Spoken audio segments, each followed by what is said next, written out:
listener fan thingies, this is Darwin from Darwin's Deviations. And, what was the line again? Oh no. You ruined it. What kind of a man are you? You can't even make a short clip. Shut up. Darwin, why are we even doing this? Because we're desperate. You're listening to Pods Like Us. What is their show even like? I don't know. Does anybody even listen to them? We all just want to mooch off the free marketing, but... I hope I don't regret associating with them. No worries, Darwin. They'll be the ones regretting it. Pods Like Us won't let me cuss, but if you want profanity, check out my depravity. Darwin, that sucked. Shut up.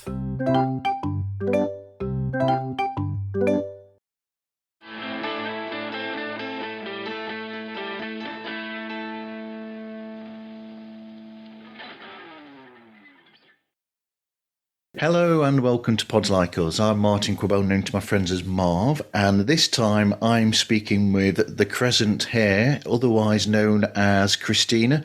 Hey Christina, thanks for speaking with me today. Hey, no problem. I'm glad I'm finally on here. Me too. So for anybody listening, Christina is an incredible artist who most of it is based on, how do I word the art that you do? I do a lot of like weird stuff, like cryptids, witchy stuff, magical stuff. Like I don't do people portraits. All my stuff is really kind of out there and based on like cryptid lore, paranormal, things like that. Well, you say that, but at the same time, when I look at it, there's an emotional response, which I think is the best thing about art of any sort. That the best thing about it is that when you look at it, or when you listen to any piece of music, you watch a film, it brings an emotion to you as the person perceiving it, and I'm guessing as the person who's creating it as well. Yeah, I have all sorts of different things that I go through when I create a piece. I did a recent episode with Tracing Owls where we went through this whole, I went through this whole step by step of what I do to create something. And all these little secret little Easter eggs I put in them and how I think about things when I'm creating. And one of the things that kind of not tripped him up, but I said that when I'm drawing, I don't take into account anything human. Yep. Like it's because I don't draw people. No. But then in a way I do take into account humans because I'm taking into account, well, how somebody is going to interpret my art or how they're going to, look at it and accept it or whatnot. Yep. For anybody interested, so Tracing Owls is a show that occasionally Christina will, in essence, you're almost like a co-host of it with Vuk, who people will know as Darwin. Yes. We used to do it a lot more, but we took like a break. We had a lot of stuff going on. So it was like maybe a 5-6 month break. But yeah, I mean, he would be in the morning. He'd be like, hey, do you want to jump on this afternoon? We're going to talk about such and such and such. And I'd be like, yeah. And then he'd be like, well, do you have any art for that? And I'd be like, no, but let me make up something. So the last time I drew something specifically for Tracing Owls was the Coonigator, which was this ridiculous, I guess, cryptid, folklore legend. I mean, yeah, that was interesting. But usually if I'm on there, if I don't have something drawn to accompany the subject, I'll draw something or he'll use something of my past work or whatnot. So, but yeah, we try to do things when we can. Well, when you were talking about the how you were talking with Vuk about how you create the art and where that comes from, it brings to mind Todd Purse, who's also an artist, and he has this show. Do you know about his show, Create Magic, where it's about 5 minutes, and each show, if you go to Spotify, you'll see the artwork that he's talking about that he's created. And he'll go into detail of what he was feeling at the time, where the inspiration came from. And it's a fascinating 5 minute listen. Oh yeah, I listen to it. Me and him talk. We are in this little group on Instagram where we talk about things and throw things around. Me, him, Vuk. We were involved in a little roundtable on another podcast. I'm Okay. not sure when it's going to be released, but so we've gotten to talk a lot about things. Yeah, his stuff is really cool. I like the like whimsical quirkiness of it. Um, and it's out there and I love it. So, But but I mean, does it extend further back than this? Because I do know that me, yourself, and Vuk, and possibly Todd as well, we have a love of the X Files. Is that where it mhm. stems from, or did you have an interest in that before then? Okay, so forever. I've been a weird little kid since I was like 8 years old. Okay. This is on my Instagram as a highlight because somebody asked me why I was weird, and I told them. So basically, I was like 7 or 8, and my grandmother used to get, we called them rag mags where I'm from, but they were like National Enquirer, Weekly World News, all those questionable publications. Yep. And I remember in the back of them, it was either Enquirer or Weekly World News or one of those other crazy ones. I saw the picture of the Flatwoods Monster for the first time, and my little brain like switched over, and I became a complete weirdo. So Okay. then I read the article and I was like, oh my gosh, this is amazing. And then every time she would get these magazines, I would search the back because that's where all the weird stories were. And I'd be reading stuff about aliens and cryptids. And, I remember this one article about space aliens who were lonely and they were abducting people's pets. I mean, all sorts of crazy stuff. So I've been in the weird for quite some time. And also growing up where I did, to me, it always had a weird sense to it. Like I grew up in basically the wilds of Pennsylvania, and there's nothing but woods and cornfields and cow pastures around us. So it's kind of like that alone has a little bit of a mystique to it. I grew up spending a lot of time in the forests, Yep. in the woods, in the rivers, doing outside kid stuff. So I've always been into nature and weirdness, really. I mean, as far back as I can remember. One man's weirdness is another man's fascinating. hmm Oh, yeah, definitely. Definitely. I used to think when people be like, oh, you're so weird. And I'd be like, I'm not weird. Oh my God. Yeah, I'm weird and it's okay. I wear it. I'm good. I'm totally good with it. Yep. I've accepted that I'm a geek that likes science fiction and weird things. Yeah, I mean, if I draw something completely out there and nobody else understands it, I don't care because it's weird and I like it, and that's why I drew it. So, Yep. And at least you're a better artist than I am, that's for sure. I'm still, thank you. I'm sure, you know what? Everybody can draw. Everybody's an artist in their own way. So you could probably do something creative that I can't do. Like some people can like play music or they can crochet or knit or something like that. I'm sorry, knitting is like voodoo magic. There's no way I can figure it out. It's too many fingers involved. But like everybody's got their own creativity. We just got it on different levels. And anybody can learn how to draw. I'm sorry. Anybody could be taught how to do it. So I still want somebody to train an octopus how to do knitting. yeah, right. Because you'd almost have to be an octopus to do it. I even took a class once. I couldn't do it. I just could not get it together. Hey, it's Gil from the Mind Buzz Podcast. Today's mind culture and social podcast. And you're listening to Pods Like Us. So, what's your history with art then? How did that start? And did you actually were you formally trained? I think, gosh, I've been doing artsy stuff and drawing and everything since I could hold a pencil. were crayons. Okay. I remember making little collages and drawing up little things out of construction paper since like I was like a little kid. And I remember like in grade school drawing unicorns for my classmates. Yep.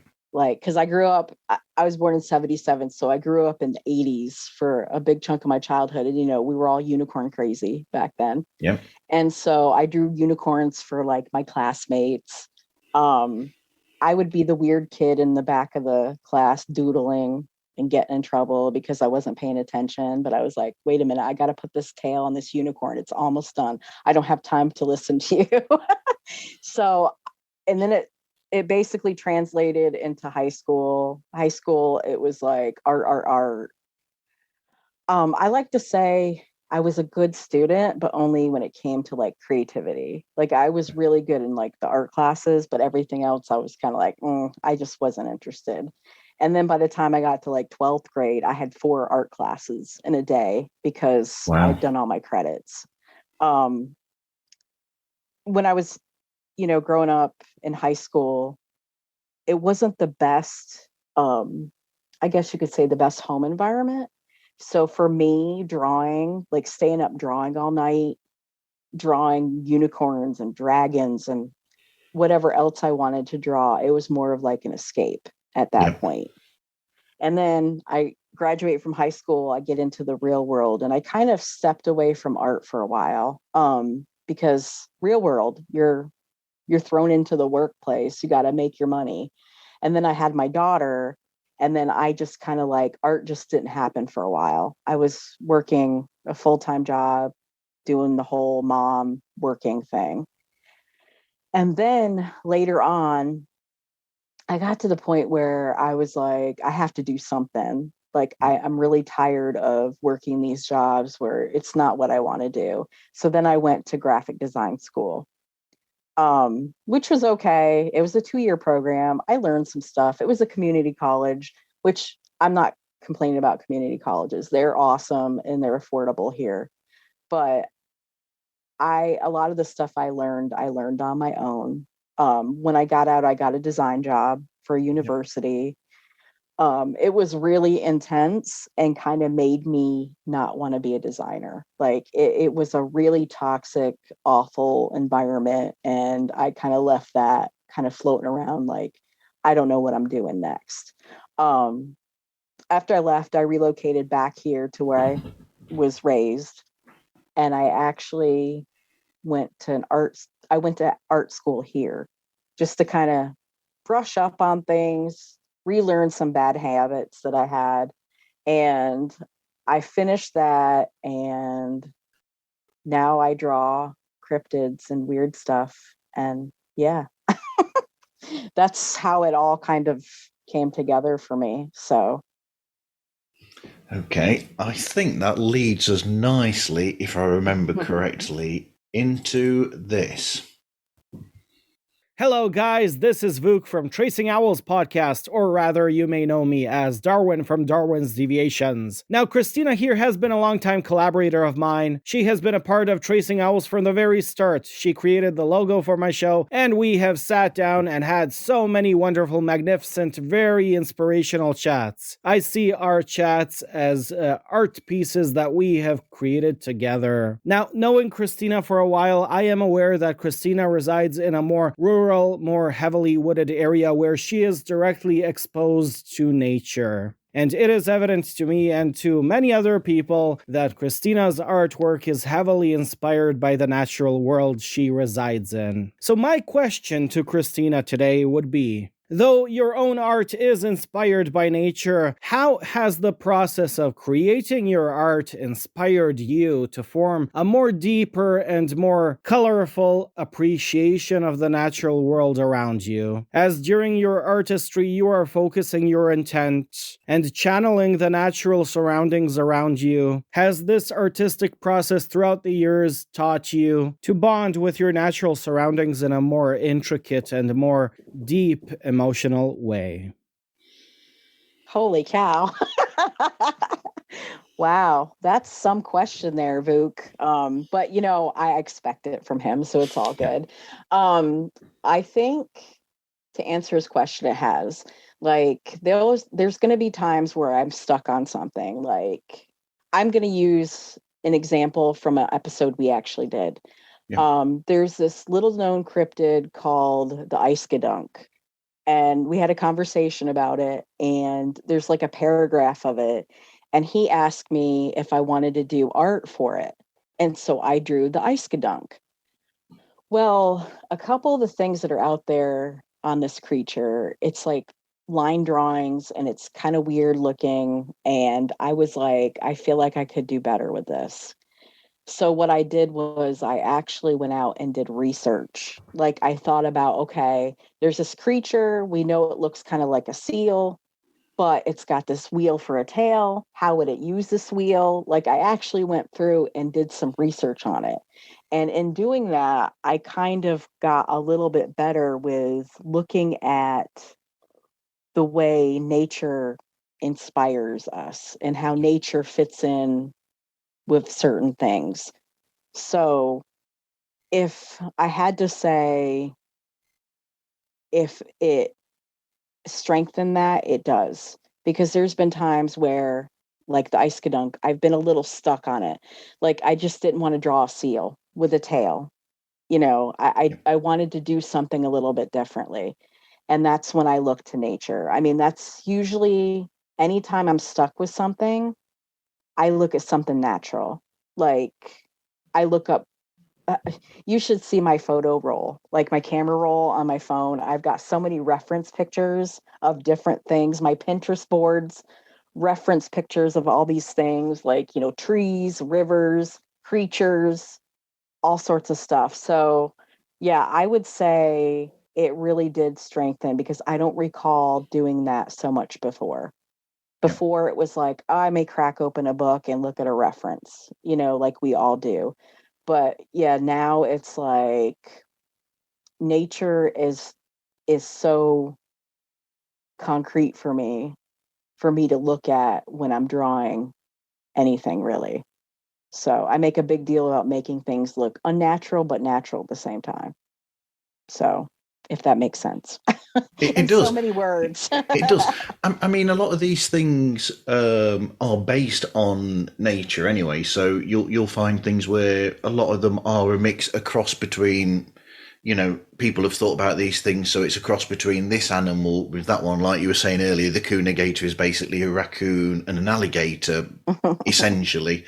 Yeah. And there's all sorts of things in the real world that create these things, such as going slightly out of it. You've got the whole you know, Easter eggs and rabbits at Easter, and one suggestion I heard about that was that rabbits have a tendency that when they're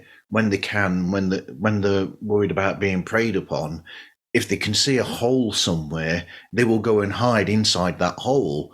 And I remember somebody saying on a program that they said that there's this story going around that what happened was a naturalist had been out and about, and he saw this rabbit in this hole, and it came out of a hole, and there was an egg there that had been left by an animal that supposedly had been killed or something, but it was the egg of that animal. So they assumed that this rabbit had actually left an egg there of its own, and that's how the whole Easter egg and rabbits at Easter came about.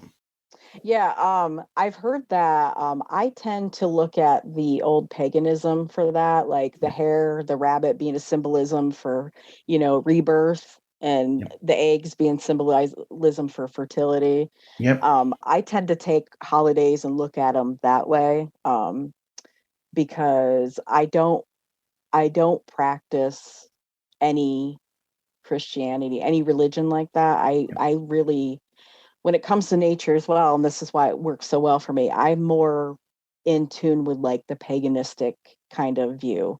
If somebody had to ask me like, oh, what do you view at, you know, why are you so into nature and everything like that? I consider myself a witch and always have. Yep. So when I look at these things, I kind of take the magic from all that, grab nature and kind of throw it into my pieces, if that makes sense. So, but yeah, I mean, as far as like, say, if I had to do something Easter wise, I would probably do something more along the lines of rebirth and, fertility using hares and eggs and moons and, springtime, etc. So, Well, that makes sense completely. So, what's your earliest memory of art? probably this is going to sound so crazy, you guys. I'm going to tell you. So basically, when I was 5 years old, my father passed away. Okay. He had a long illness. I used, and being 5 years old, you don't remember everything, but you remember some things. Yeah. So while he was sick and everything, I remember using art to cope with things. I did a lot of different, drawings and stuff. And one of the earliest memories I have of all that was when he passed away. His funeral was on Halloween, and I included all these little drawings that I made for him. And explicitly, like, if I close my eyes, I can think this and I see it still, is I put a construction paper jack-o'-lantern in his Yep. coffin with him. And when I close my eyes, I can see it. And that's kind of like my first little explicit remembrance of when art kind of came in and started doing things for me, if Yeah. that makes sense. So yeah, that's one of those early memories that I don't know, people call them core memories. Like there's this whole trend on social media now to say that, but that's like a serious core memory for me. So, but yeah, that's the earliest. Well, that makes sense because I mean, even myself doing music, because I've got guitars behind me, Yeah. so See, creativity. You have your own creativity. creativity. I can draw and you can play music. I can't play music. But we are most creative when it's an emotion that we're feeling at the time. That is what actually brings the most creative or most creativity from people who have this, whatever type of art it is that they're involved in, or whatever medium that they're involved with. That is when we are at our most, like I said, creative. Oh yeah, like I really, the times that have been the hardest is when I looked to art. Yeah. There was a couple times in my life where things were really insane and I didn't really even look at that. But for the most part, like growing up where I grew up, growing up the way I did and everything, I used art a lot to kind of cope with crazy things that I had to deal with on a day-to-day basis. So yeah, I mean, art, to being an artist, being creative, there's always emotion attached to it. Um, because it feels like when you create, you're putting a little piece of yourself out there. Yeah. And so, yeah, there's always going to be emotion attached to it. I mean, that's probably why it takes me so long to do things now, because I'm just like, I need to do all this and I need to put this into this and make it feel a certain way. So, But yeah. a lot of the times, those pieces that you are almost feel impelled to actually create, that they're usually the ones that have the most. When you go back to them, they have the most emotional impact from as well. It's a bit like singer song or songwriters who, when they write a song and they'll say, "I can't believe that our most famous song only took me like 10 minutes to write," or something. And that's because that's when the actual emotion hit them the most. And because you are impelled to get that out there, whether it's drawing it, painting it, writing it, or anything at all. And that's why it has the most emotional pull on people, and why it has that sort of thing to it. Oh, yeah. And it's like, I've had instances where something has taken me no time at all. Like it pops into my head and I'm like, okay, I got to get it out. Let me do it. But there's also been times where something's lived in my brain for years. Yeah. And it lives there and it lives there.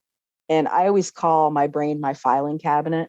Yeah. So something will be filed away forever, but it's always this idea that's in the back of my brain that I want to get to.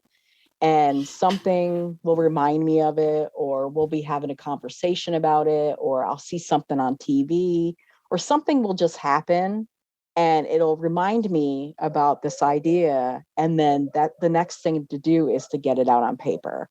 Like the Flatwoods Monster Fae that I did. That's been living in my head for quite some time.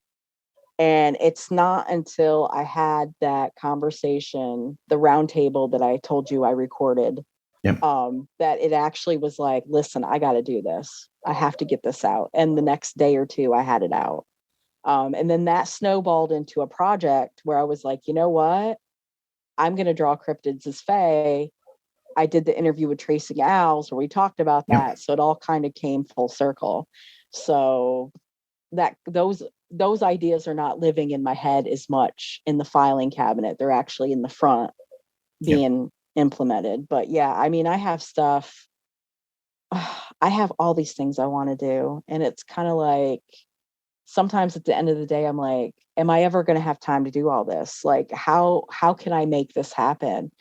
But like I said, sometimes in order to do one of these things I want to do, and one of these projects, I have to be triggered, to do it. Like I have to have like a push to do it, if that makes sense. So it does, because there's also the thing of, you can have something that's in your head for a long time, and you'll occasionally think, oh, it's almost like it's not ready to do anything about it until it's the right time to do it, until it's that time, because you'll have this idea, like I might have a line or a phrase in my head, or a musical phrase, and I'll think about it and think, no, it's not time yet. And eventually it tells you when it's ready for you to actually do something with it.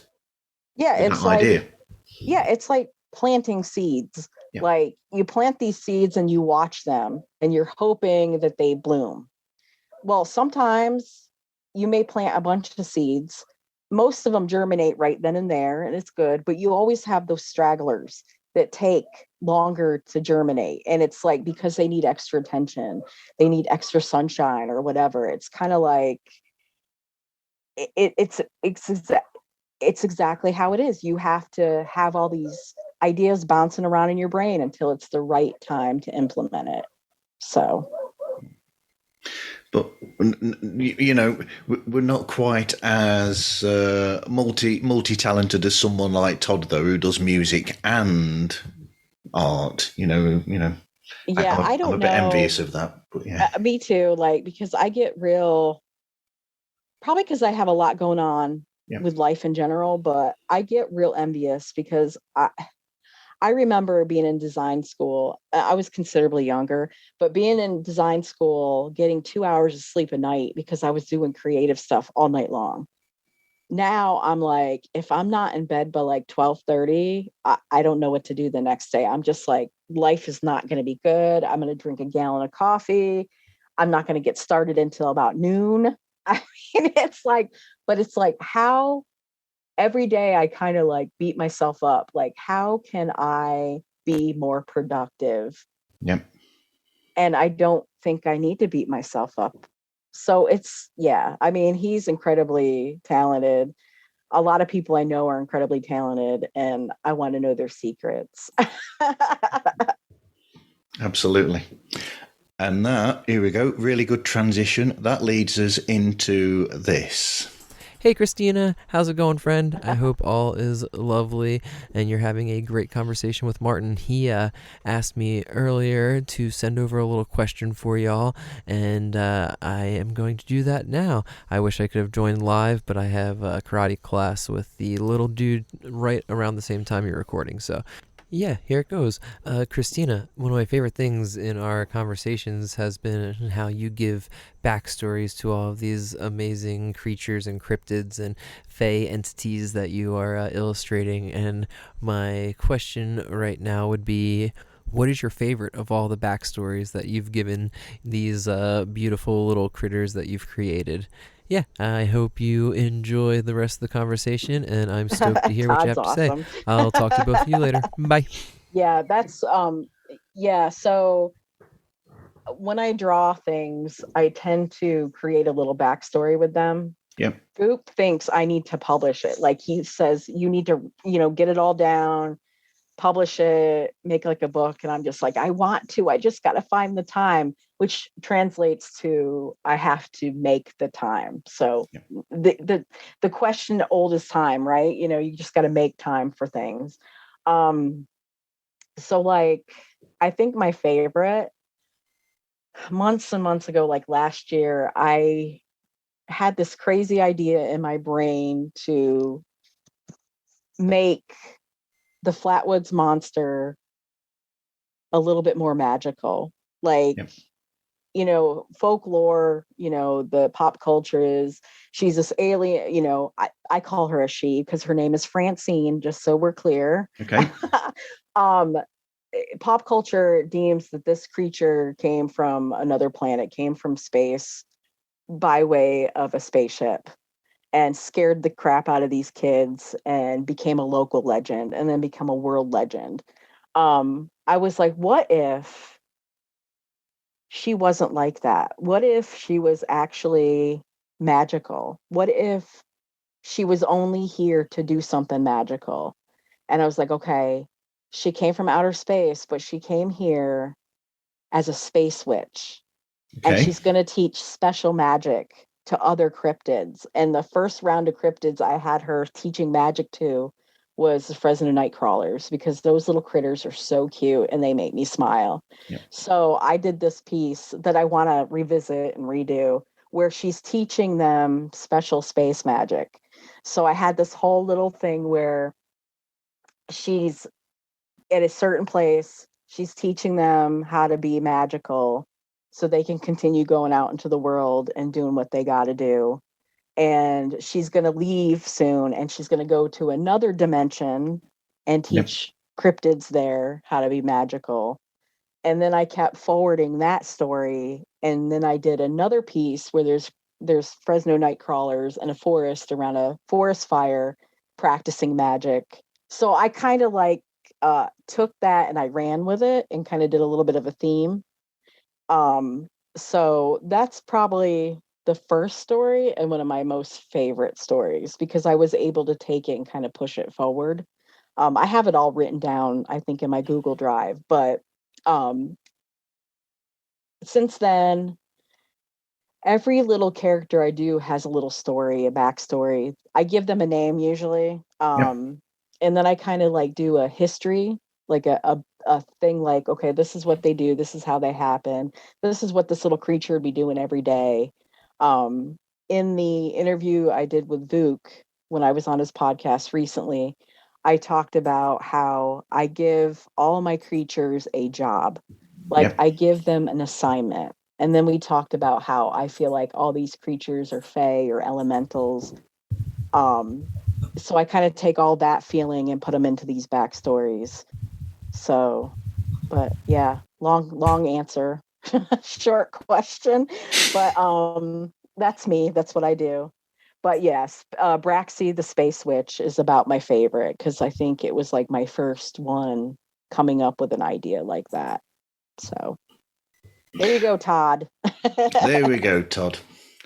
But it makes sense, though, to do that, because then if you make a story up like that, it tells you everything that you need to know and everything you need to put onto that picture. It sort of helps you to be that creative and know what you're actually putting out there. Oh yeah, and I when I was actually doing graphic design stuff, if somebody came to me for a logo, I did this thing where I'd write down all the words that reminded me of their business, what they needed to have done. And then I would start grabbing words, and I would eventually narrow it down to words, and I would take those words and I would translate them into a logo that was most fitting for them. So I feel like now with my art, I do sort of the same thing. Like I'll take all these elements, squish them together, condense them, and then spit out this finished piece. And it always has a little story attached to it.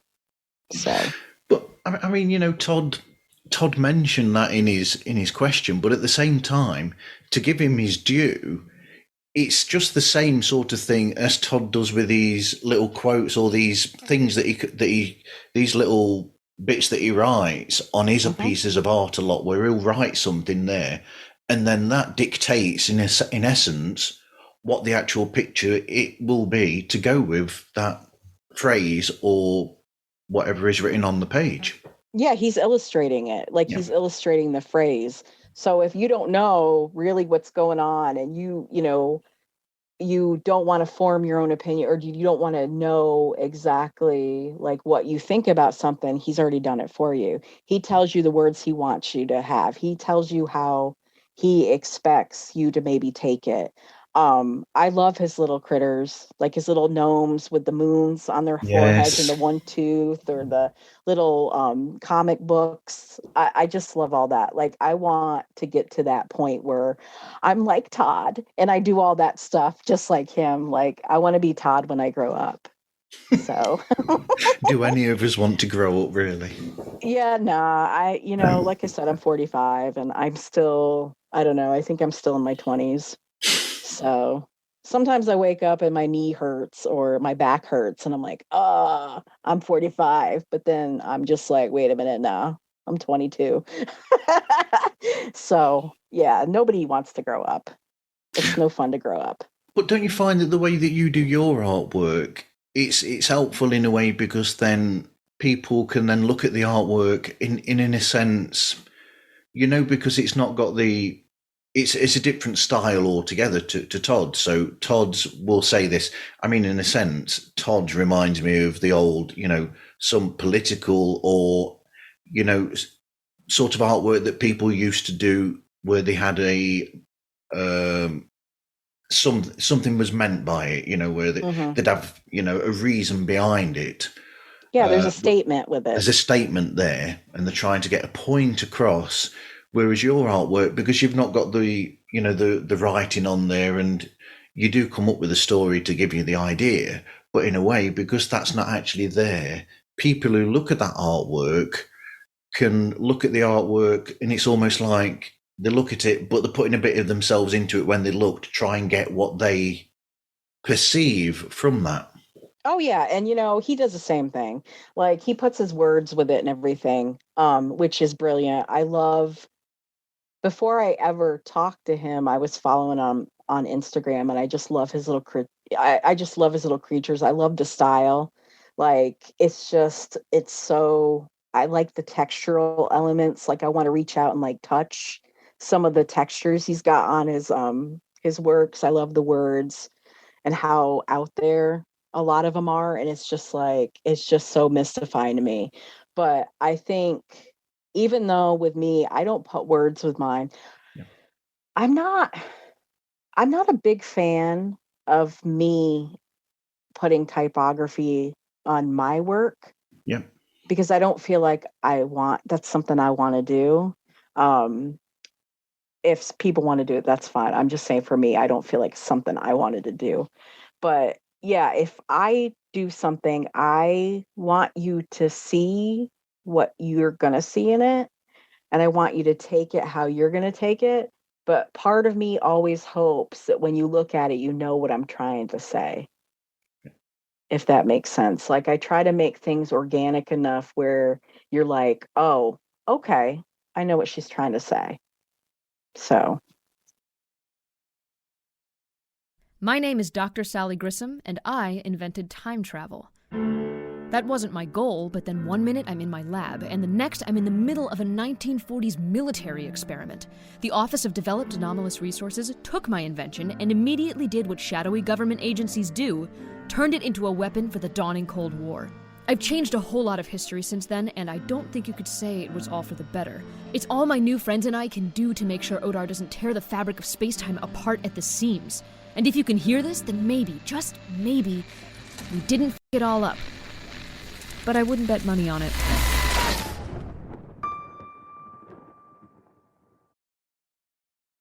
But you also have an individual style as well, where it's a bit like a lot of artists have this, where you will look at their paintings and you'll know immediately that it's that person. So I'll look at your artwork and I'll know that it's definitely you that's actually done that. along the similar lines as, I'll look at a Dali, and you can't mistake a Salvador Dali for somebody No. else, and you can't mistake a Picasso for somebody else.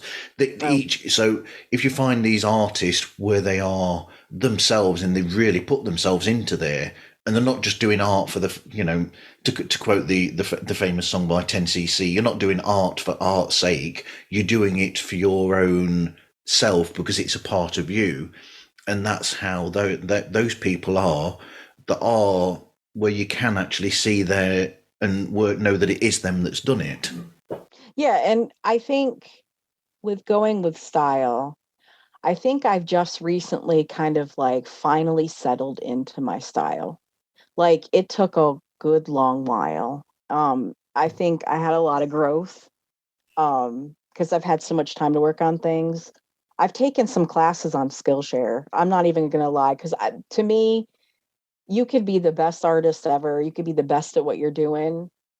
Learning something every day is good. Like always learning, always improving. And I think most recent stuff, like my Cryptid Fae, I have 6 of them done now. I have 6 more to go. But the 6 that I've posted so far are my favorite because there's that style poking through. Yep. They all match. Like they've all got the same kind of feeling with it. And I feel like I finally did that. Like I finally made them cohesive. Like I finally got to that point. Last year I did Cryptid Zodiac. I was happy with that, but I feel like from even then to now I've improved just by doing more and looking more into what I could use as a style. So like if I had to redraw the Cryptid Zodiac, I would draw it in the style that I have now. Spraxy the Space Witch. Yeah. I'm going to redraw her in the style that I have now because I feel like I'm finally happy with something that I've produced. And I'm finally, holy cow, I might have a style now. It's finally happened. And after all this time. So another good thing is that you don't specifically stick to one type of material or one type of art that you use either, which like a lot of, I've already mentioned Dali. He's the same, where he'd do painting and then he'd have a go at, he used to do like sculpture as well, and he did all sorts of things. And you yourself, but what materials do you work with, and do you have ones that you are particularly fond of using more often than others? Right now I primarily do digital. Like I've really gotten into that. I still do sketches on paper in my sketchbook, and I'll take a picture of the sketch and I'll translate it into Procreate on my iPad. Reason I do digital is because when I create these creatures and these pieces, I see them a certain way in my brain. Like I can see what I want them to look like. And it feels like with the capability that we have now with these digital softwares like Procreate, some of the other ones, I think there's another one called Affirm or something like that. We have that capability to actually make it look that way. Like I can make things glow. I can give a different kind of texture to things that I couldn't do on regular paper. Um, on regular paper, if I mess up, I have to erase it or use another sheet. With Procreate, you double tap, clear it out, boom, you can keep on going. So I've gotten into digital a lot lately, and recently that's been my preferred. Like I said, I still sketch and everything. I haven't really drawn like a serious piece on a piece of paper in like a couple of years now. Yep. I taught acrylic painting for like 4 years. So I was doing painting too. I don't paint as much either anymore. I want to, but it's kind of like dragging out the paints, dragging out the brushes, getting the canvas ready. It's kind of like, why do that when I can sit down, get into my Procreate app, and there's like 1,000 brushes, and there's acrylic paint brushes and watercolor and everything like that. So I still like traditional mediums. I just have really gotten into the digital kick right now. So, but that's about my favorite right now. So, did you ever find yourself actually going out somewhere, and then while you're out, you'll see something and it'll spark something, and you just think, oh, I'll just quickly either on a little tablet or something that you carry around with you, or even sketch paper or whatever, just sketch this like basic idea and then come back and do something based on that? yeah, I mean, there's been times I use my notes app on my phone a lot. Like, there's been times I've woken up in the middle of the night or had to pull over when I was driving, or just in general out somewhere, and I'll make a detailed note of my idea. Like, I don't so much as sketch it out, but I'll actually make like a detailed, like seriously detailed. Like, I'll list it out, what I want to do with it, what the background needs to look like, what it's gonna, the color palette. Like, I'll list out a whole idea, and it sits in my notes app until I get that little spark to actually carry it through. Like, my notes app is ridiculous. I have so many in there. So many. It's like my notes app on my iPhone is full of lyric ideas, and eventually I'll bother to actually look at those and do something with them. Yeah, a lot of my stuff starts out in the notes app and continues on from there. So, like, the whole Cryptid Zodiac last year started in notes. So before we actually started, before we started officially recording or the show, we were actually discussing this that I'm about to bring up now, which is art as a promotional tool. And so we're sort of rehashing what we were saying before we started here, that the importance of art as promotion. We were both saying now, one of the good things is that with music, records have come back into the foreground nowadays. So the marriage of physical art with music or with any type of media is back. And I think it's really important that you have those things with each other. Oh, yeah. I mean, I think so. I remember when MTV started playing music videos, and I think that added another level. Like, so you got this music, you got the song you really are bonkers about, and you're listening and you're just like, oh my gosh, I could see it. I know what they're talking about, yada, yada, yada. But then you get this next layer. There's this music video where they're actually either not even describing what you had in your brain for this song, or they're doing it, they're actually acting it out. It's actually complementing that song. So I feel like with the album covers, the artwork and everything, I think that's just adding another layer to the music. Like, I'm a real big fan of music. So I think when you add that artistic level to it, another level of creativity, it just amplifies what you already feel for that song or that music, if that makes sense. Well, what you're saying with the music video, I mean, that brings to mind sort of like going back even before MTV, you had people like the Beatles and other groups who were doing like music videos, as we call them now, but they weren't called back then. And they were doing the same thing, sort of like, I would see what was essentially the music video for Strawberry Fields Forever. And it works perfectly because you've got that almost avant-garde, strange, otherworldly almost feel to the video that matches with the music perfectly. Oh yeah, like Queen, Bohemian Rhapsody. Yeah. I could still remember that, like, them in the dark and they're singing, and that's one of those memories stuck in my brain too. But yeah, I mean, I think adding another level of art or creativity amplifies the music. Like, it just does for me anyway.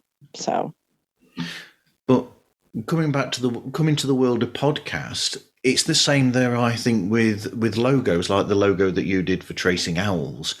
I think that is something that's not always simple in my mind. I think you need the right artwork there, or the right piece of, for that logo there that grabs people's attention, because sometimes some podcasts you'll just find it's a picture of the person doing the podcast and then the name of the podcast, and you think, well, yeah, all right, I get that, it's you and it's that name, but it's like with album covers, it's the same thing where you might find an album cover that's got a picture of the group on the front, or you might have a completely different picture that that really grabs your attention, such as, we'll go to, like Pink Floyd with the Dark Side of the Moon and the Prism. Mhm. I mean, that's classic. And then you've got the other Hypnosis creation, which is the person on fire shaking hands with a person not on fire at the front of the Wish You Were Here album. I mean, Yeah. these are grab things, and these are things that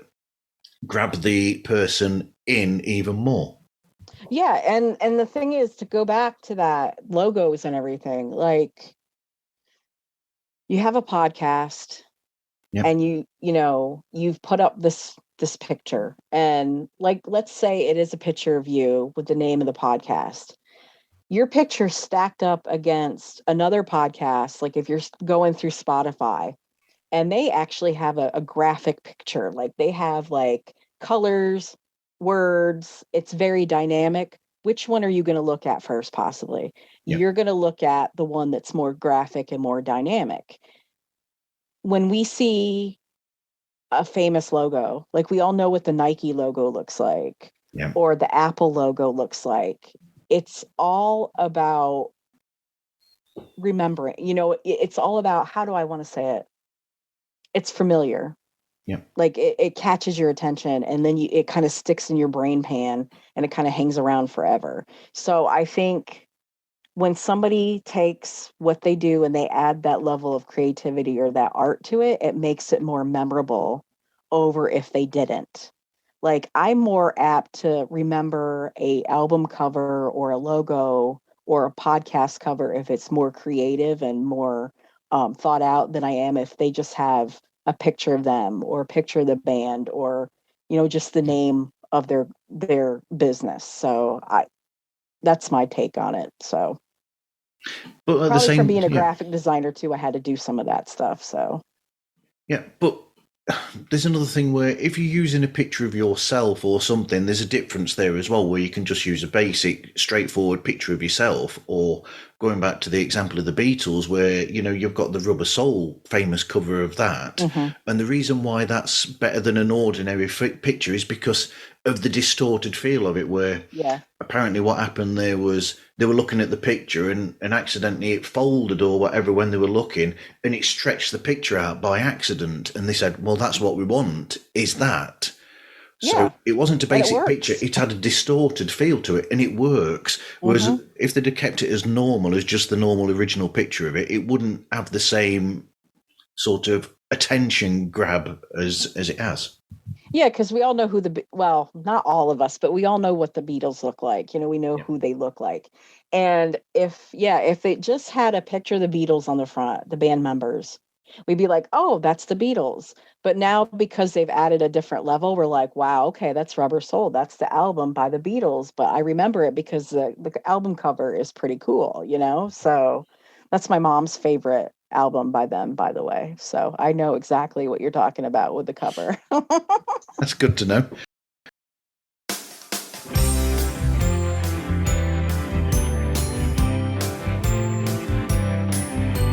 Hello to all of you boys next door, mums and dads, newlyweds and nearly deads. Introducing Dangerous Amusements, a brand new podcast where we talk about the music of Elvis Costello. I'm Stu Arrowsmith, and in each episode I'll be joined by a special guest to chat all things Elvis, and I'll be asking them to help me compile the ultimate Elvis Costello playlist.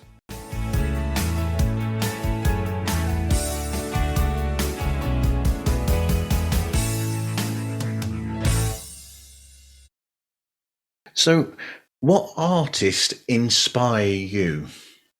Oh boy. I have controversial little things about that. So when I was in art school, I really liked art history.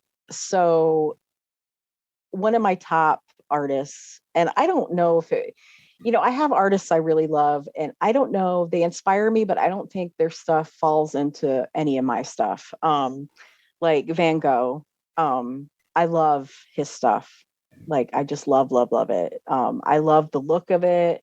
I could just stand there and kind of fall into it.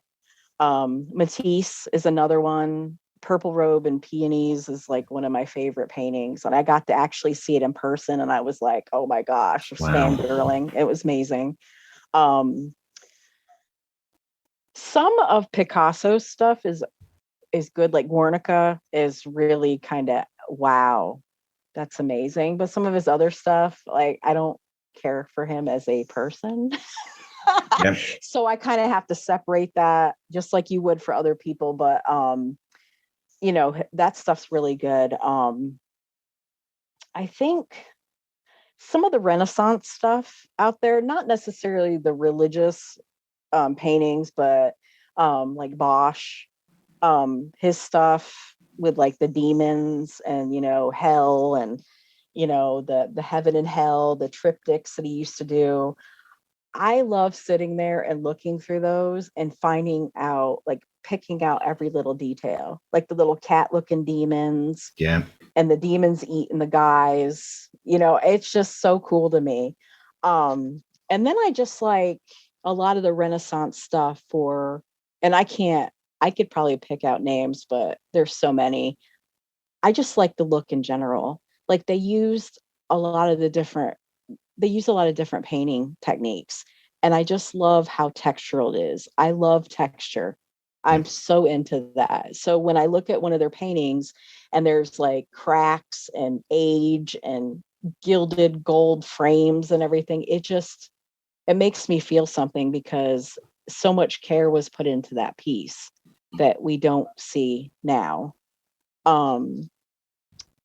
There's a lot of modern artists that I like too. But not any of the ones that really, I call it, get out there. Like, you know, Jeff Koons with his bananas and his porn star sculptures and his balloon dogs.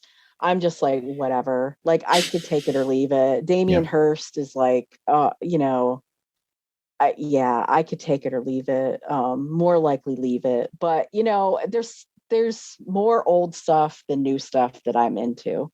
And then I like some of my contemporaries, you know, I like Todd and some of the other people I follow on Instagram. So, but yeah.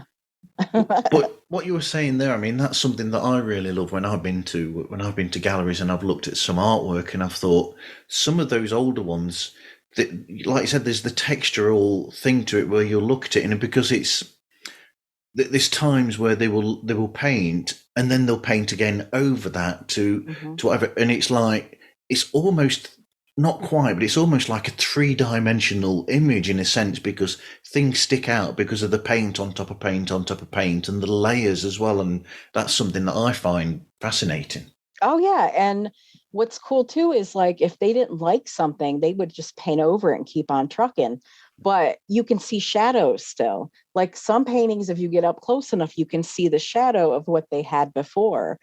And that's so cool to me because it's almost like it's giving it a soul, like it's giving it a life because it's got a life, yeah. Alive. So yep, I get it on the texture. I'm all about texture. Like I want to touch the stuff, but I'm like, no, I can't. It's an old painting.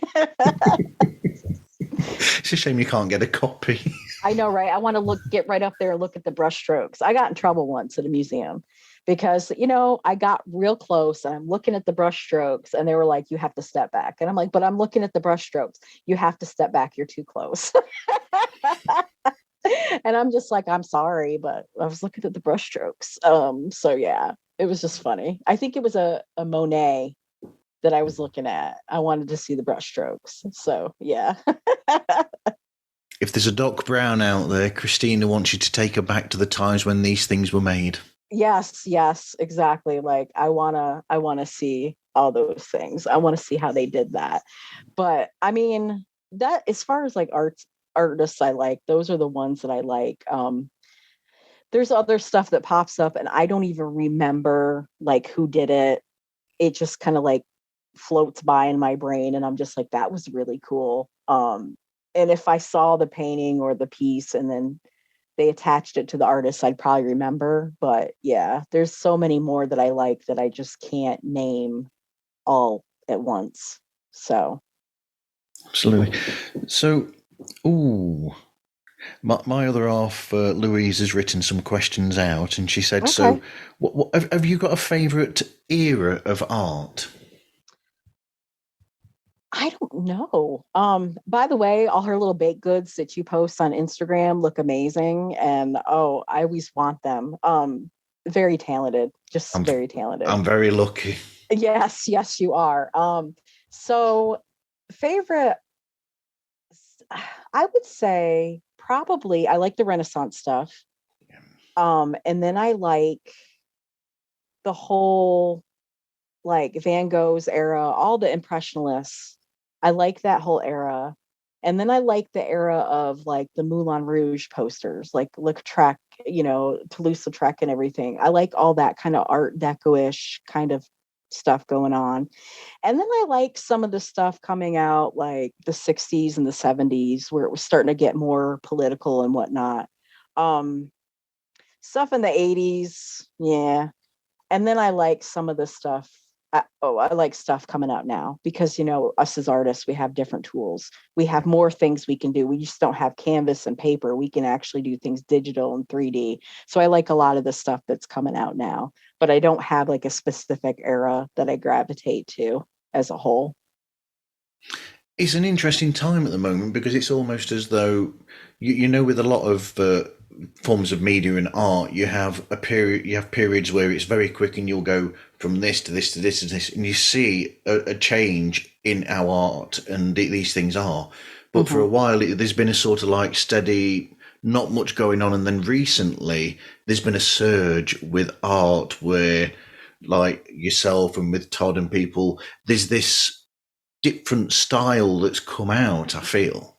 Yeah. I mean, I think like now, like years ago, it would probably be like charcoal drawings were big, or, paintings on canvas, oil paint on canvas, acrylic paint on canvas. But now I think a big chunk of art is digital.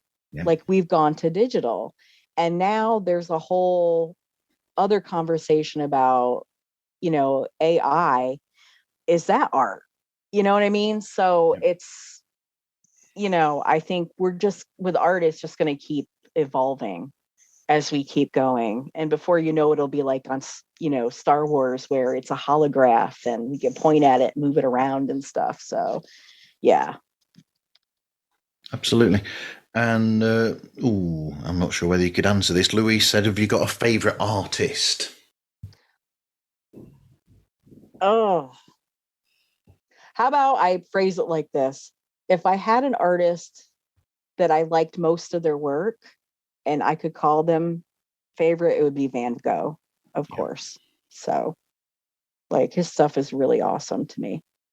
And I like a majority of his paintings and his work. So Yeah, and he has variety in his work as well, where you've not just got like some artists are known for portrait artist or for this type of artist, whereas he was experimenting constantly with what subjects and what he would use as well material wise to create the art. And there's always something interesting about people who will not get stuck in that specific, comfort zone. They will always be searching for the next thing that they can try.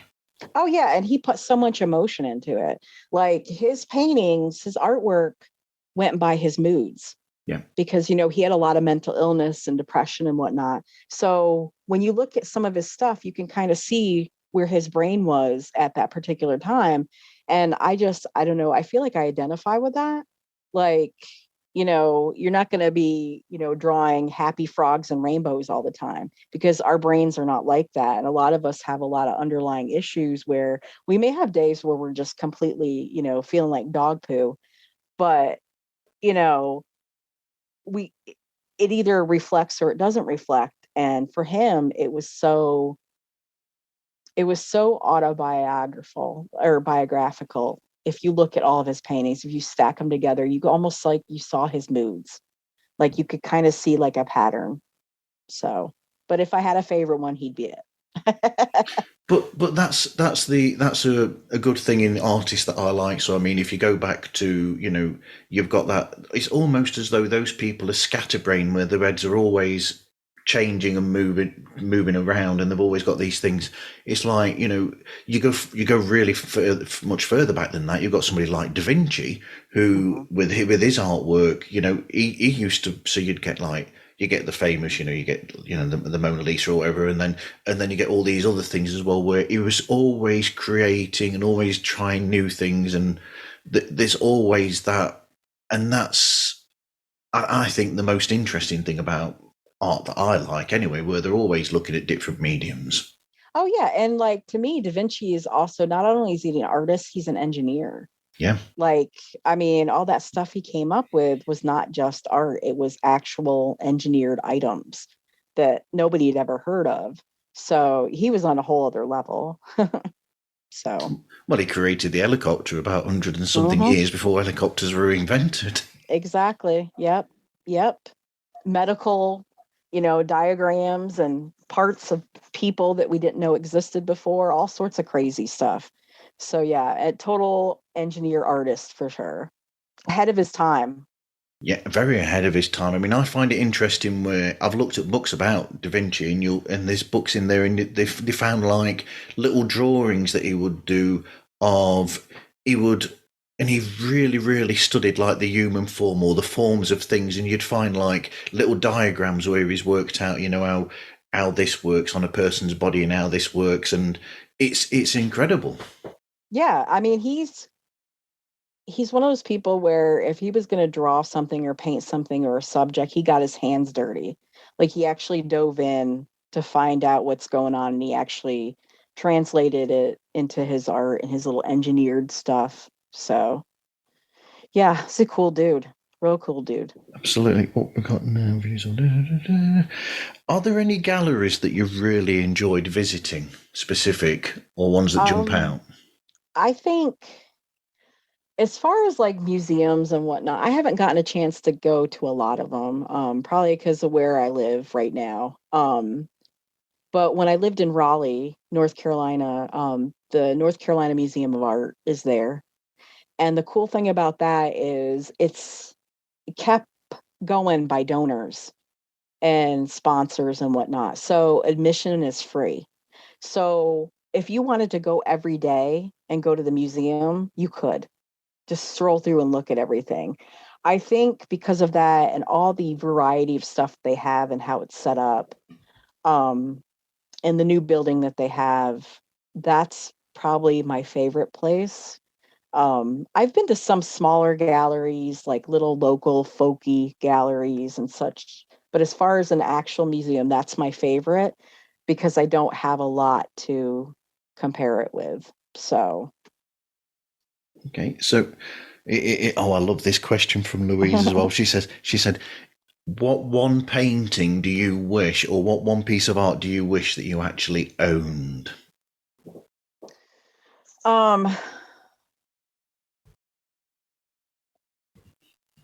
Probably something either by Van Gogh or Frida Kahlo. Yeah. She's another one I really love. I should have mentioned her, but when your brain has got all this stuff in it, I would want to own probably Starry Night by Van Gogh. I freaking love it so much. Or I would want to own, I can't remember the name of it off the top of my head. I can see it. It's a painting by Frida Kahlo. So it's huge.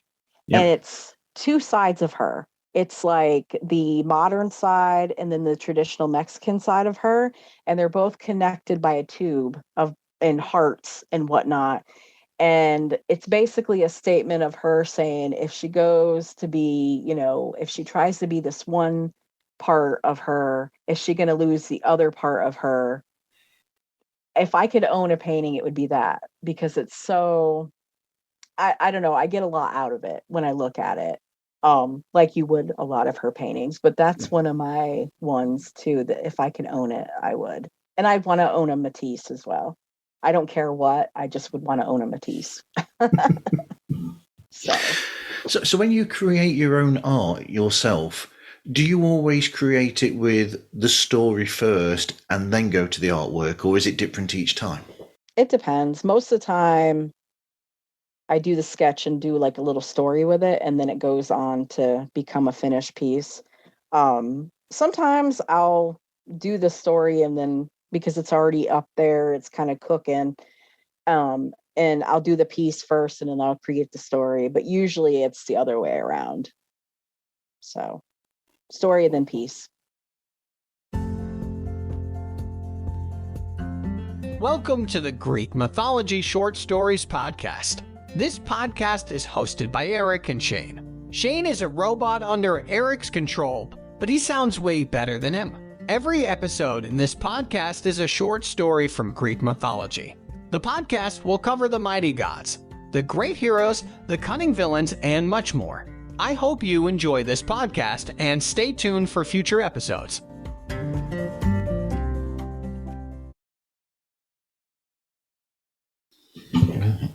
So, and it is so changing tack slightly and going away from the art. How did you first get involved with the podcasting world? Because, like we've hinted at, you're a frequent, shall we say, co-host with Vuk on Tracing Owls. How did your interest in the world of podcasting start? I've been listening to podcasts for quite some time. I started off small, listening to some of the smaller ones, and I started getting to the bigger ones. And then I started conversing with podcasters. Yeah. And that's how me and Vuk met. Met because he's on the other side of the world. But he reached out to me about a piece that I'd done, artwork that I'd done. Yeah. And then we started talking, we got to be friends. And then I got to be friends with other podcasters like Jordan from Campire's Tales and, now Todd. So it's just basically I went from listener to participant. Like eventually I want my own podcast. Again, I got to make time for this stuff. But yeah, that's pretty much, I was a fan, listener, and turned into participant by talking to folks that did their own podcasts. So. What did you think of Darwin's Deviations when you first heard it?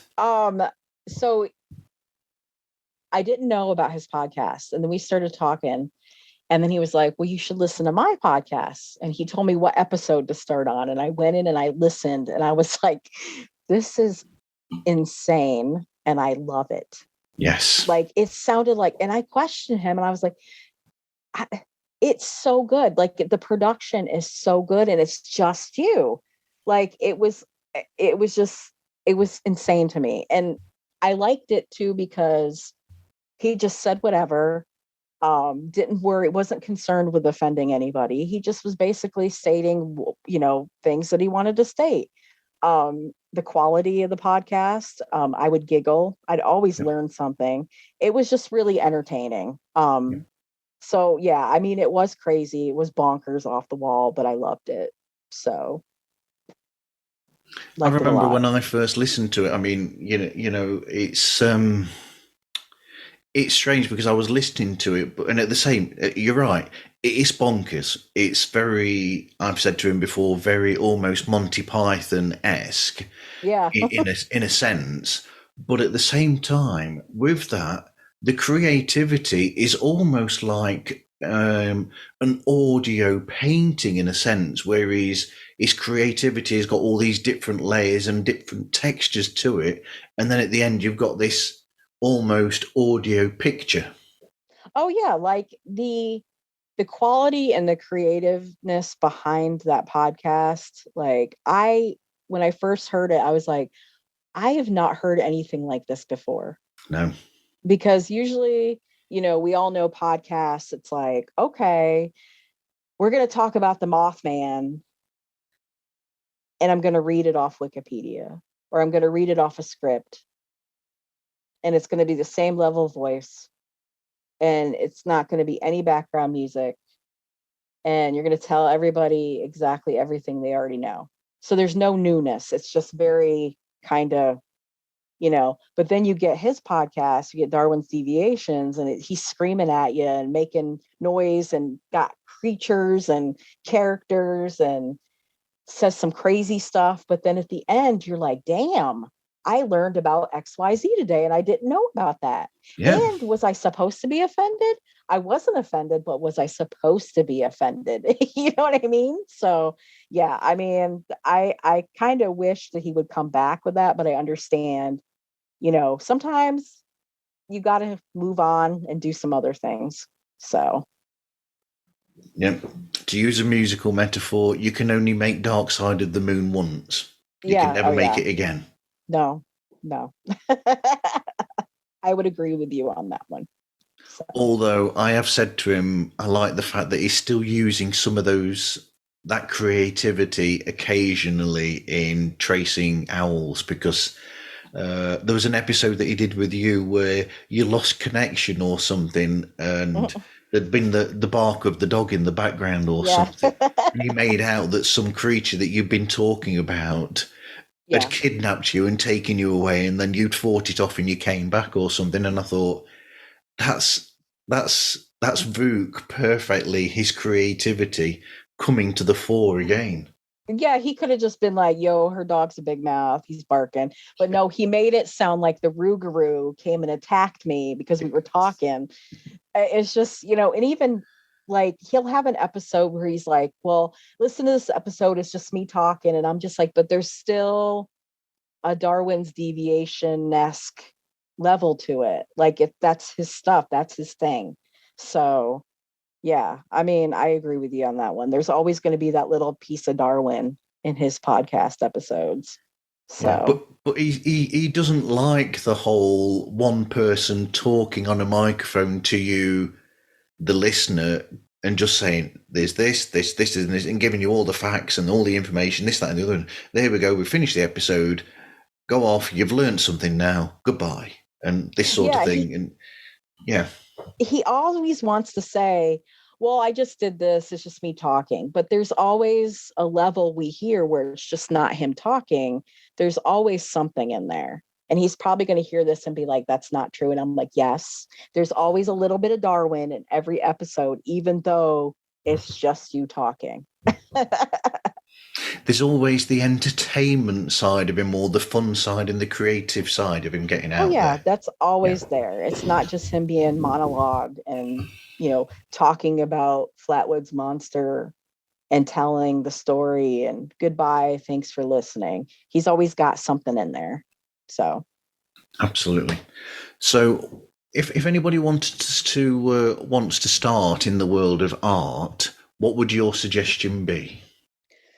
Don't spend a lot of money on it, because if you get serious and get really into it, you have the potential to spend a lot of money, because art is a very expensive habit, occupation, et cetera, et cetera. If you're going to start out, I would say,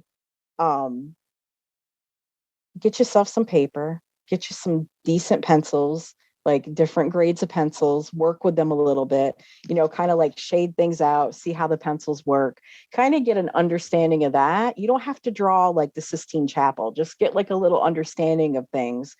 Look at color theory. It's very basic. You may even remember it from grade school. And then start looking at drawing things you see. Like set an orange on a table and try to draw it, or a banana. Like start with that. Then you can get shadows down. And then if you want to advance even more, don't spend any money on classes. YouTube has so much stuff out there that's for free. Skillshare, you can always get free classes. They usually give you a month free. Find somebody that already has Skillshare, ask them, and they can send you a free month. It's crazy. Reddit, Instagram, a lot of artists on Instagram have like FAQs and tips and tricks.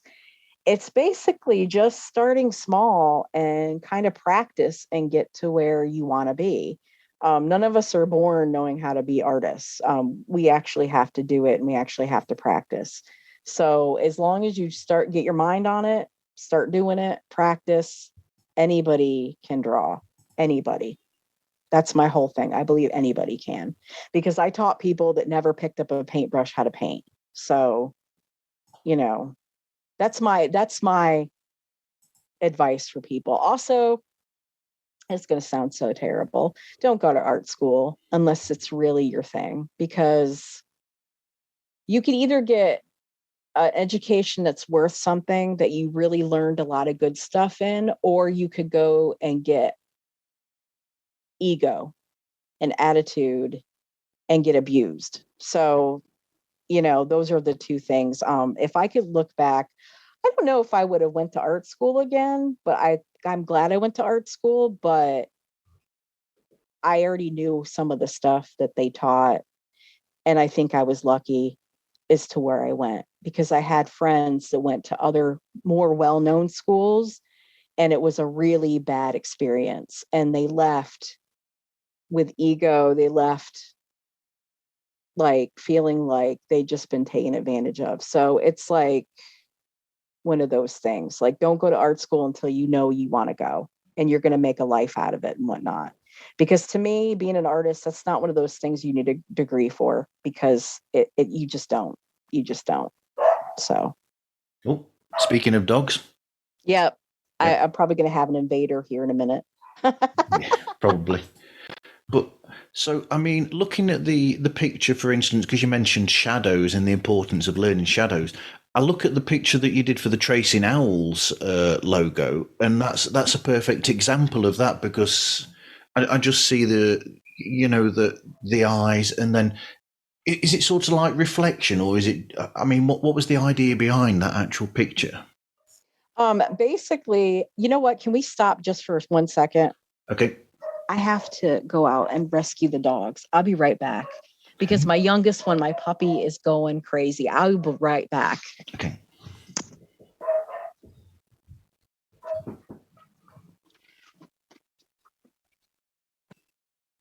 All right. Sorry, I'm back. That's all right. So that's now become a rescue dog.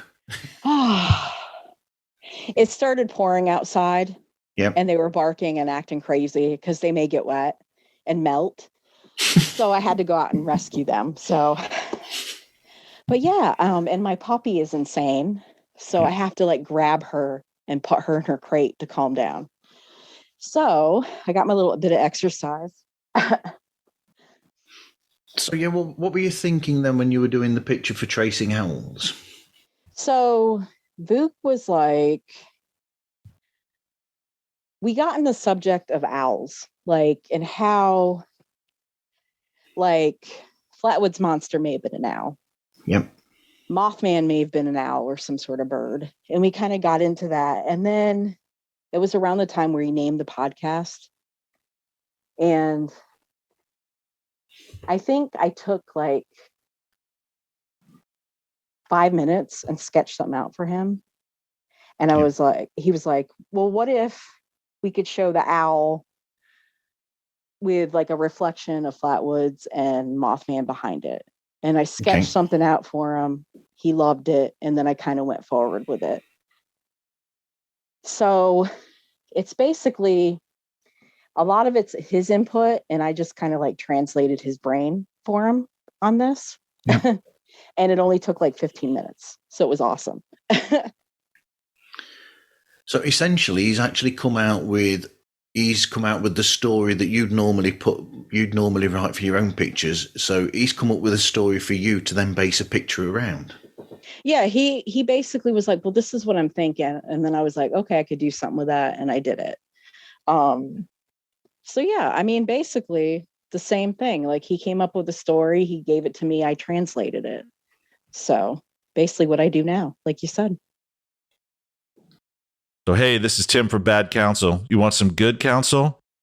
Keep listening to the smooth, dulcet tones of Marv on Pods Like Us. So, going on a different tack then, so what would you suggest to people if they wanted to make their own podcast?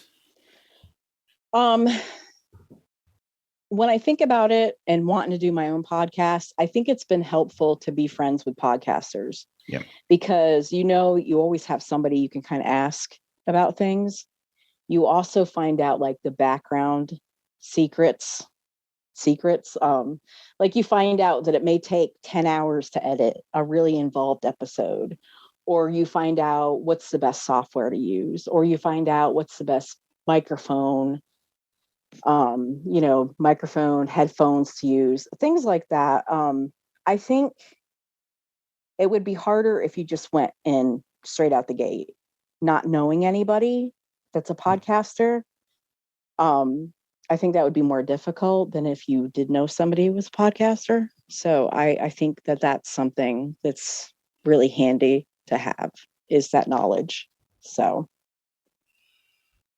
And also too, let me add to that, because it's a topic we talk about, me and Vuk and some of the others. If you're going to have a podcast, put some thought into it, put some entertainment into it. Don't sit there with a script and just read off the script. Have some sort of like life to it. Because if you have some life to it and you're entertaining, even if it's funny here and there, or, you have a different, voice, or you have some background music or something, make it a little bit more entertaining than you just talking to your friend on the phone. Yeah. And I think with that, that's one of the big things. So. And if you're doing a show like mine, always make sure that you don't just follow that structure of, these are my questions, blah, blah, blah, we'll do this, and this, and then the show's over. If you sense that there's potential for the conversation going a little sideways, let that happen so that you get that bit of something interesting in there that's different. Oh, yeah. I agree with you. Like, I love it when people say that they've spent hours researching and whatnot. I love that. That's what we need to do. We need to research and make sure we know what we're talking about, because we're educating people, we're entertaining people and whatnot. But yeah, like, I love hearing a podcast when people are like talking about something really serious, and then somebody gets the giggles, and then they start talking about something else on the sidebar, and then they have to reel themselves back in. That makes me laugh, because I'm the exact same way. Because now that podcast, those podcasters, they're my buddies now. So I want to listen to their show every time because it's familiar to me. Meanwhile, we got, podcasts XYZ over here. Their podcast is 10 minutes, and all they've done is pulled up an article and read from it. So thank you for listening, and cut it off. I'm not going to listen to that podcast probably again. I'm going to listen to the other one. So more candid stuff. Yeah, but we're going to pull away the curtain here. But when you went for that little bit of a break to go and sort out the problem with your dogs, and then you came back, I had to reel myself in, and probably shouldn't have done, when you said, "Oh, your dog was scared because it was there going, oh, it's raining outside, I'm melting," and I was suddenly going to go off into a Wizard of Oz thing, with the witch and the melting there. You know what? We can go on a sidebar, because I'm going to say something so blasphemous. I'm going to get roasted, but I don't care, because I say something all the time that I get roasted for. Everybody growing up was like, every year, oh my God, Wizard of Oz. I love it so much. I can't wait to watch it on TV. I think they played it around Thanksgiving. I hated that movie. Okay. I did not like that movie. Later on, down the road, back in the 80s, they came out to, have you seen Return to Oz? I've seen bits of it, yes. One I love, because it's more true for me to the original book and everything, and it's creepier. But the original one, I was kind of like, whatever, because, we used to watch it when we were kids, and I'm just like, whatever, it just doesn't have the same appeal for me as the older one, or the other one, the Return to Oz does. So, or maybe I'm just creepy. Maybe I just want more creep factor in it. I don't know, but yeah. So roast me. People are going to roast me, because everybody loves that. It's the same way when I say E.T. I don't like the movie E.T. either. And people, what have you done? What have you done? Why are you saying that? I almost wish that Spielberg had have gone that little bit more, less family-friendly way, in a sense, with that film. Yeah, I'm more of a Close Encounters person. That movie was like the best, and I watch it when I can. But yeah, I don't like E.T. and I don't like Wizard of Oz, the original, or Gone with the Wind. Roast me, I don't care. I've never seen Gone with the Wind, so you're not missing anything. But hey, You heard it from me.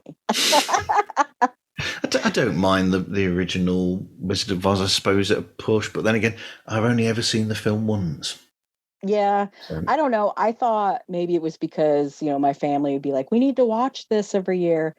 But I watched it like when I was an adult, and I'm like, I don't understand the mystique around it. But then I watched Return to Oz when I was a teenager, and I was like, this is freaking amazing.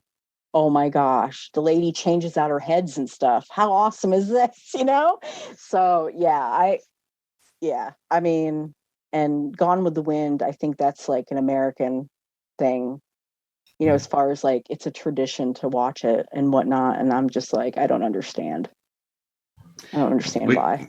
We need to quickly come off this subject because I got a roasting from people when I pointed out about my dislike of Catcher in the Rye. I don't like that as a book, and I'm not particularly fond of On the Road by Jack Kerouac either. You know what? I could take or leave it. Like, I don't understand. It's not that I didn't like it. I don't understand the almost like people are into it. And I don't understand why people are so into it. Yeah. Like, I don't understand why they're so like crazy about it. I don't understand. I'm not going to say I don't like it, but I just don't understand the mystique around it. So maybe I'm missing something, but people want to roast me. I don't care.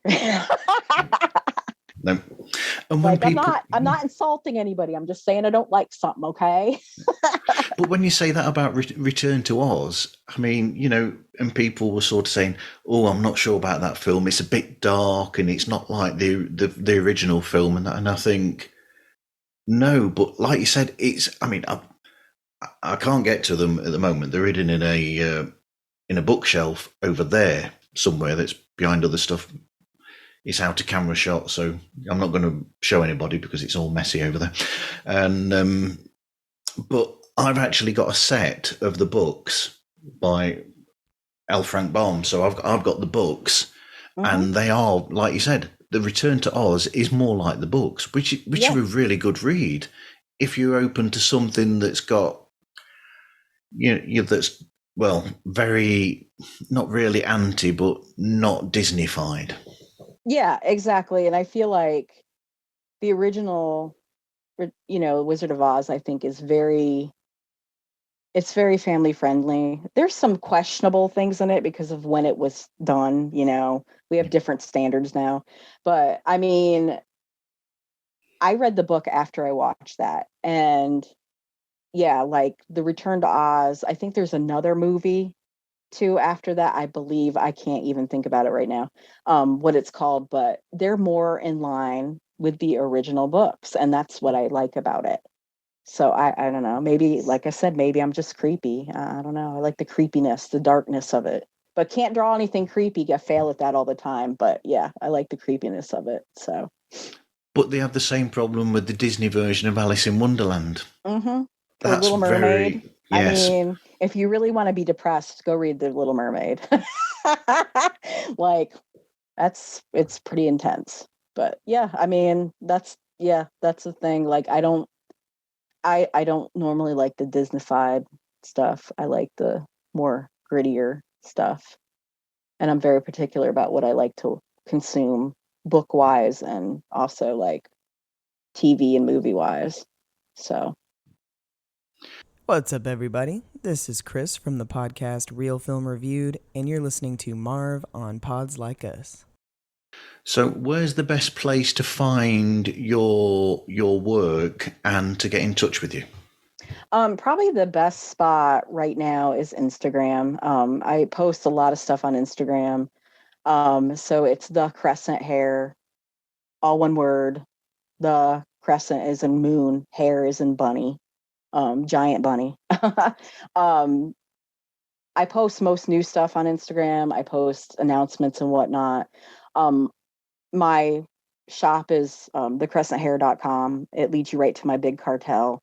I have a couple new things on there right now. I'm going to be putting more stuff on there. As far as reaching out, email, the Crescent Hare at gmail.com, or they can hit me up on my DMs and Instagram. I try to keep on top of those.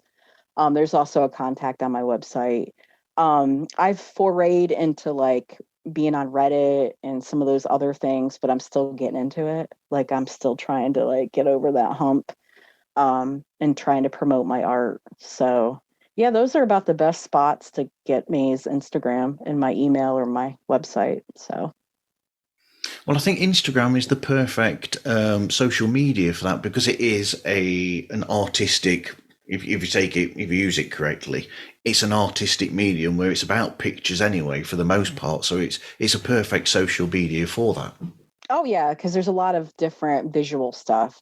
I just wish the algorithm would be a little bit kinder. It's been a little strange lately. So, but yeah, I practically live on Instagram for that. So it's easy. It's easy to use for us. So yeah, I found that Instagram recently has got very random, whereas before it used to be a lot better. Yeah, it's burying artists right now. Like unless you do like a fanfic or fan art, or you do something real trendy, you may get buried and nobody may see you. I have 900 and some followers only. I have no idea why I don't have enough more, but hey, I'm still trying to figure this stuff out. But yeah, I'll get like 20 likes on something. So it's kind of like, it's real weird right now. So Let's get you I have over to make some 1,000. videos. What'd you say? Let's get you over 1,000. I know, it'd be nice. It'd be nice. I live in a bubble in my brain where I'm creating and stuff. I got to get better with the promotion. Like I really do. And I know that. So that's my accountability. I'm going to get better with promotion, people. Book, that includes you. I'm going to promote. I promise you. So some of us are born just to be artists, and some people are born to be promotion, good at promotion. Promotion hounds. Yeah, like the machine. Yeah. And I have a hard time with that, especially too, but like after I finish a piece, I'm tired because I've channeled so much. So it's not the easiest thing to do, that. You've spent all that time doing the creating that then you sapped, like you said, you sapped of energy, and it's like, oh, I've got to go and promote it now. Yeah. And I was talking to, I can't remember who I was talking to earlier. I think Luke and Todd and Jordan. The cryptid fade that I just did is about the best thing that I've done lately that I'm really happy with. I always have a thing where I'm nitpicky at my stuff. There's always something I don't like, or I'm like, imposter syndrome is like, hey, you don't know what you're doing. You're not a real artist. But for this particular project, I'm really happy with it. So I need to get better with promoting it because it's actually something I'm really into. So. I've actually thought before that of having yourself, Jordan, Todd, Vuk, and possibly, he's going back because they've not done any shows for a while, but Xander from Xander and Stone, and just sort of like introduce a show, or this is this person, this person, this person, and then just leave the five of you to gab, and then eventually I'll just go, right, your time's up now. There you go. Yeah, keep an eye out when that roundtable comes out. Yeah, keep an eye on that. I'm sure one of us will reach out and tell you, but it's going to be interesting. It's going to be kind of like, what? Because we really get into some stuff. So, and listen to the last Tracing Owls because, with me on it, because that was really cool too. We really got into some deep stuff, me and Vuk, as we usually do, but this one was off the wall. What more so than usual? Yep, more so than usual. We got into it, man. We got into it. But don't let that put anybody off. It, like I've said earlier, it's entertaining at the same time. Oh, it's real good. Yeah. If you, I'm not saying it's off the wall to put anybody off. I'm saying it's off the wall to where it's entertaining because we are funny and we get into these debates and you're like, what are they talking about? And then by the end of the show, you're like, wait a minute. I think my opinion on that has changed because of something they said. I mean, we're just so ridiculous and spontaneous. We can't help but be entertaining. So Well, I always find it interesting when I listen to either, Vuk on his own or with yourself, or when he speaks with Jordan or when he speaks with Todd, because there's always, it's like you said, you'll listen to the show and then after you've listened to it, you'll think, hold on, I've learnt something there, but I didn't realise that I was doing at the time. Yeah. And, usually like when we do a podcast, it's like when me and him are on, together, it's like, it's so spontaneous and somewhat chaotic. There's some chaos energy going on there and synchronicity left and right. And it's almost like we tap into each other's brains. And yeah, I mean, I love being on the show, and I love it when people listen and they like learn something, or we blow their minds about something, or, I haven't had any feedback where anybody was angry about anything. Not that it bothers me, but when somebody gets mad about something, but yeah, I mean, I really like doing the show with him, and I think the roundtable that we did coming up on another podcast is going to be really entertaining as well. So, yeah.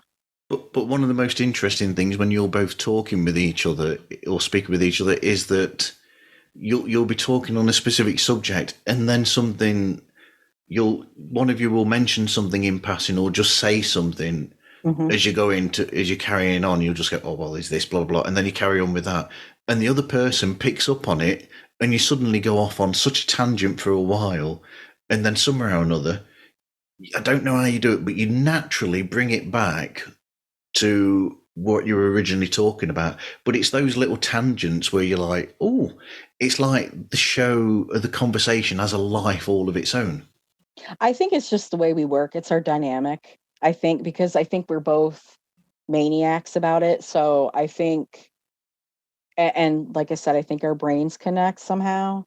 And we just kind of like feed off each other. So it's almost like I can tell when we need to loop back, and he can tell when we need to loop back, and we need to make sense of why we're looping being back and what we were talking about. So yeah, it's just a thing. I can't explain it. It just happens.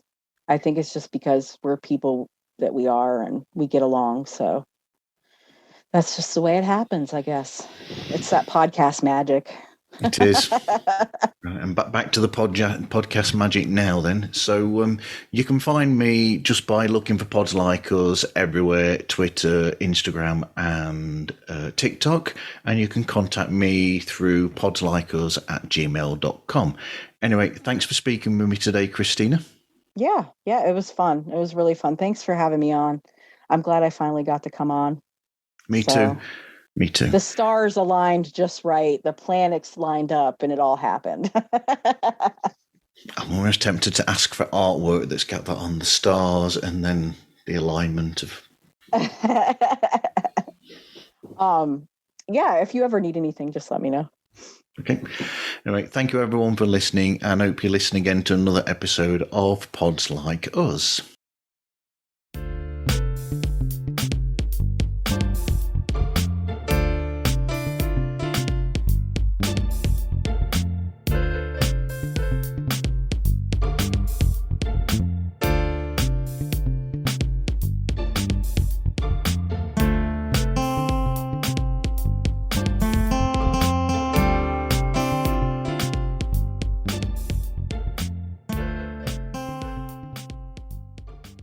I still keep meaning to actually get a show with lots of artists on to discuss the whole, in more detail, discuss the subject of how artwork is used in, as a promotional tool, like with logos, and even back when I was younger with the, album covers, which obviously kids would not know anything about album covers nowadays for the most part, right? Because it's a little picture on their phone. On their streaming, yep. Yes, yep. And that's it. Yep. Well, I'm 45, so I know all about album covers. Yeah. So yeah, I remember all that stuff. So I used to be one of the sad ones who'd buy the album and then sit down on the floor with the record on the record deck And then while that's doing, I'd read it from front to back. I'd read everything on there and look at all the artwork and think, now what does that artwork mean? What are they trying to say through this? And, you know, I used to love the fact that some artists used to use pictures and they used to have them for like individual songs, as though that artwork was telling the story of that song or something. I used to find that interesting, the marriage of the music arts with pictures and paintings and photographs. Yeah, I mean, right now it's like that's lacking to me when I look at, so like if I'm on Spotify and I'm listening to, you know, my music, I just see this little cube. I remember doing the same thing you did. I would go to thrift stores and stuff looking for records, and a lot of times I would get them because of what was on the cover. Like I wanted to sit down and study it. Like I wanted to see how they did something. And then we graduated to cassette tapes, which had the fold outs. You could unfold them and see all that stuff. And there was still some art going on with that. And then we went to the CDs, still a little bit of art going on with that. But then now it's kind of like, okay. And now records are coming back again. So it's like, you know, I remember all that. I remember being into the album art a lot. I think that bit's interesting. That big vinyl records are coming back into being, really, and being so popular, and particularly with younger artists as well, younger musicians who now actually spend the time. It's like they've gone back to wanting to have it as a visceral, physical product now, unlike all the years recently where it's not been like that. Yeah, like they'll have like limited editions and stuff like that. Like, you know, oh, we have 1,000 of this and it's printed on special vinyl and all this other stuff. And I'm like, that's really cool. Like, that's really super cool. But I still love a lot of the old school artwork on the older albums. It's just, I just love it. So. But you also know the artists who are from that age, even if they weren't artists back then, you know those people that are influenced or inspired by that, because when you've bought CDs over recent years, you'll find those people release CDs that have a package to them and have all that in there. Whereas people who haven't been brought up with that, artists who haven't been brought up with that recently, it's just a standard, oh, this is your front cover picture, and here's the list of the songs, and who wrote it, and who produced it, and that's it. Yeah. Yeah, I can't even tell you the last time I bought a CD, but it's been a minute. I don't even have a CD. Wait, I have a CD player in my car. I just don't use it because I use Bluetooth and hook up to my streaming on my phone. You know, what the kids are doing these days. But yeah, you can definitely tell like when somebody's been influenced. Like back in design school, we had to do a package for a CD. We had to pick a band, somebody like that. We had to reimagine a package CD for them and actually create it. Like I had to go find a jewel case and actually get stuff printed out, and I had to like cut it out and everything like that. So yeah, mine was very 70s when I did mine. A bit like a Yes album cover or a Genesis album cover. Yeah, I did the band Keen. Okay. One of their albums, Under the Iron Sea, is like one of my favorites. Yeah. And I love the cover art. I did like this geometric kind of like, yeah, it was like those older bands like Rush or Yes, or one of those bands where they have some of the Pink Floyd, some of the geometric stuff. Yeah. That's what I did for them. And I did like a fold out, and it was like all these strange colors and weird typography that I found. And of course, my typography teacher was just like, I don't know about this. And I'm like, well, it doesn't have to be perfect. It's art. Yep. But you know, yeah. But so I've done packaging for that. So it was pretty cool. Right, we'll get this started now. We've gone into show mode already, I think. All right, yeah.